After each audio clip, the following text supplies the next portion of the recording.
Hello, dear students. I am Professor Sunita Borde from KTHM College.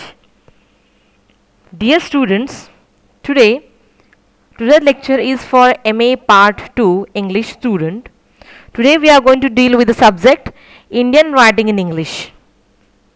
In it, we'll study a poem Freedom to the Slave by Henry Louis Vivian Derozio.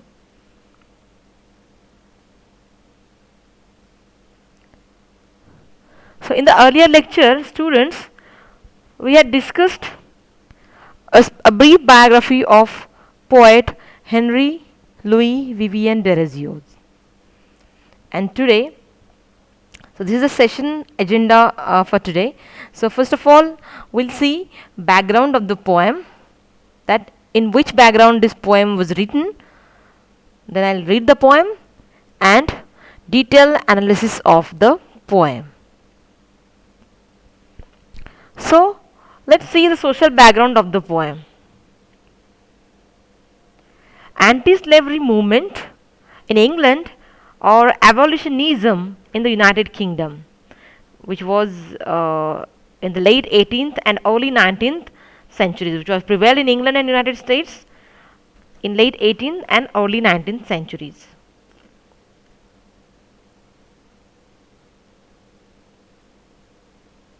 It was when the anti-slavery movement was prevailed in England. The poem Freedom to the Slave recount experience of recently freed slave. In the same way, in those days, Indian freedom movement was also at its climax, and so the impact of Indian freedom movement was also there on the same poem, that is Freedom to the Slave. But here in India, we haven't got freedom then. But even though he had tried to explore the feelings of a slave who had just got freedom. Now, this is a poem, Freedom to the Slave by Henry Vivian Louis Derozio. So, I'll read the poem first, then we'll see the poem in detail. As the slave departs, the man returns. Campbell. How felt he when he first was told a slave he ceased to be? How proudly beat his heart when first he knew that he was free. To noblest feelings of the soul to glow at once began. He knelt no more, his thoughts were raised, he felt himself a man. He looked above, the breath of heaven around him freshly blew. He smiled exultingly to see as the wild birds as they flew. He looked upon the running stream that neath him rolled away. Then thought on winds and birds and floods, and cried, I am free as they. Oh, freedom! There is something dear, even in thy very name, that lights the altar of the soul with everlasting flame. Success attained the patriot's word that is unsheathed for thee, and glory to the breast that bleeds nobody to be free. Blessed to be the generous hand that breaks the chain a tyrant gave, and feeling for degraded man gives freedom to the slave.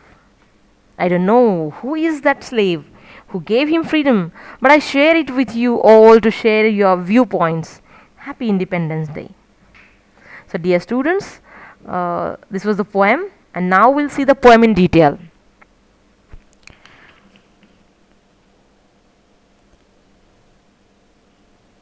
Here, Derozio seems to have influenced by the humanitarian ideal of the West. For instance, the influence of Thomas Campbell is seen in the line, as the slave departs, the man returns. The line is extracted from Campbell's poem, The Pleasures of Hope. It is a long poem about the downfall of Poland in the hands of oppressors and hopes for improvement in society. Here he explored the feeling of a slave when the slave got freedom.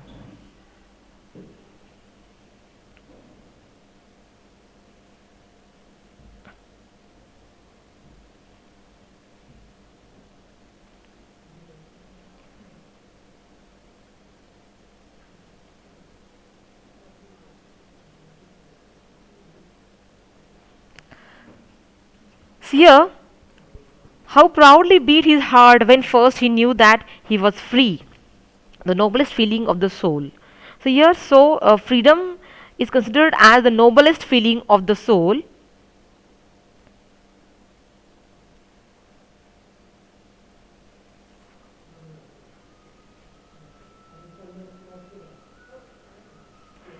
Here in Freedom to the Slave, he explores the feeling of a slave who was told that he was no more enslaved.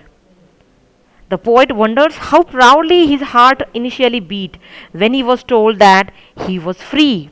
The slave got not only physical freedom, but also he was mentally freed.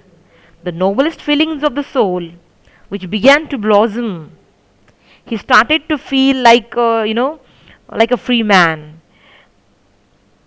And that's why here the phrase thoughts raised is used here. Thoughts raised, the poet has intentionally used this phrase. Thoughts raised means his thoughts are raising, means he started thinking freely. He started thinking of his own, on his own. Here he felt himself a man.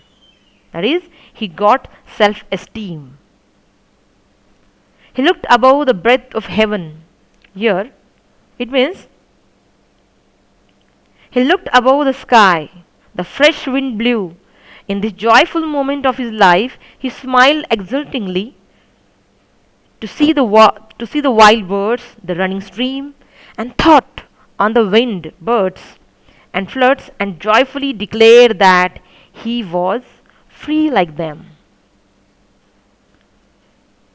As this nature, as this part of nature, as this part, are this as the freedom is a part and parcel of the nature.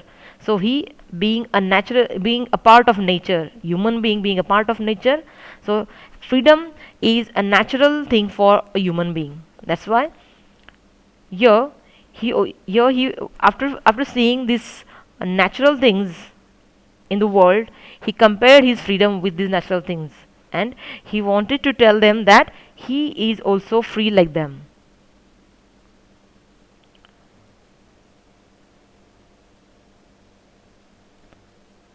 In the second stanza,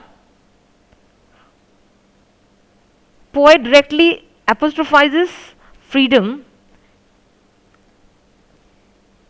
He eulogizes freedom.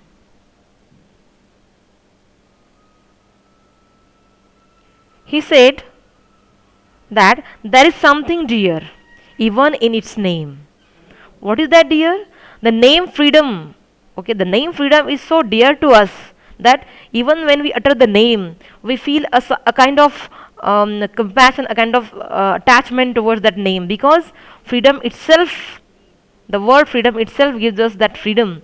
Okay, the word itself gives us that feeling of freedom, that feeling of free nature. So that's why he said that something is there even in its name. It is the freedom that kindles the altar of the soul with everlasting flame. The poet is probably trying to show his affection for freedom.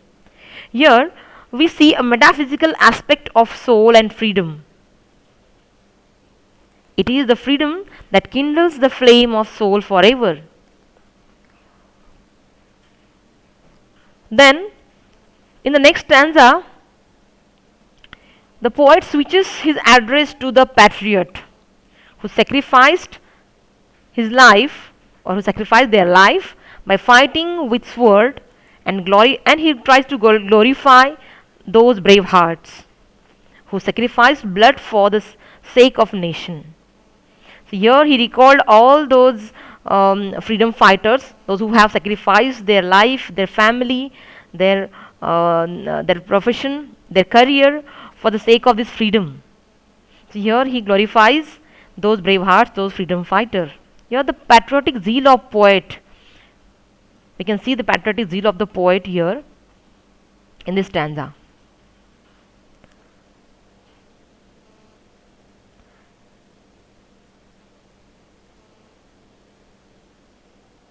Then here, in the final stanza, the poet blessed the generous hand. Here the phrase generous hand is used. Generous hand means the kind hands of a man who freed the slave. So bless the generous hand that breaks the chain a tyrant gave. So here poet praises the man who gave freedom to this slave. The slave who is imprisoned, and the man who empathized with the feeling of the slave. And so after being empathized with the feeling of the slave, the feeling of freedom, it comes in his mind, and he freed the slave. He broke that chains of tyrant, and he broke that chain and he gave freedom to the slave. So poet praises such man, he praises such a man. I do not know who is that slave and who gave him freedom, but I share it with you all to share your viewpoints. Happy Independence Day. So, dear students, this was the poem, and I hope you have understood this poem. Now, these are the questions in reflection point. So, you have to write the answer of this question, you have to send it on our Google Classroom. The first question is, what is the rhyme scheme of the poem? Which nature images have the poet used to describe the state of slaves' free mind? Next question is, whom does the poem address to? Fourth question is, when did Derozio join Hindu College and why did he join Hindu College? Now let's have a revision. Let's have a look at the revision. So dear students, today we had discussed about the poet. Then we had discussed the theme of the poem, that is the freedom is the sole theme of the poem, and the freedom is it's our existence. We cannot live without freedom. What is this existence of human being?